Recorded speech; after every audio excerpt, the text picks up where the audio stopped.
वळूयात पुढच्या बातमीकडे। नाशिक महापौर पदासाठी उमेदवारी अर्ज भरण्याचा शेवटचा दिवस आहे। गिरीश महाजन आता नवनिर्वाचित नगरसेवकांची बैठक घेणार असल्याची माहिती। बैठकीमध्ये महापौर आणि उपमहापौर कोण होणार हे कळेल। भाजपकडून नावांची घोषणा करण्यात येणार आहे। हिमगौरी आडके, दीपाली गेती यांची नावं सध्या आघाडीवर आहेत। नाशिक महापालिकेमध्ये भाजपची एक हाती सत्ता आहे।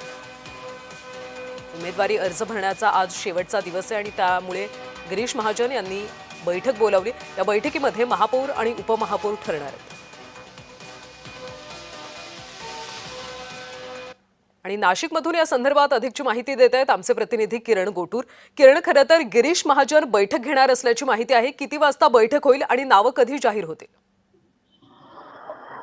खरं तर कल्याणी, आज महत्वाचा दिवस असणार आहे, कारण भाजपचा महापौर आज ठरणार आहे। मंत्री गिरीश महाजन कालच रात्री उशिरा नाशिकमध्ये दाखल झालेला आहे आणि भाजपचे जे नवीन नगरसेवक निवडून आलेले आहेत 72 नगरसेवकांची बैठक गिरीश महाजन यांनी बोलवली आहे आणि याच बैठकीमध्ये नाशिकचा नवा महापौर जे असेल किंवा त्यांचं जे नाव असेल ते या बैठकीमध्ये ठरणार आहे, अशा पद्धतीचं माहिती मिळते। नाशिक महापालिकेसाठी महिला जे उमेदवार असणार आहे, महिला महापौर जे आरक्षण महिलांसाठी हे निघालेलं आहे आणि आज या महिला महापौरचं नाव आजच्या बैठकीमध्ये ठरणार आहे। कारण नाशिक महापालिके निवडणुकीत भाजपला एक हाती सत्ता मिळालेली आहे। भाजपचे 72 नगरसेवक निवडून आले।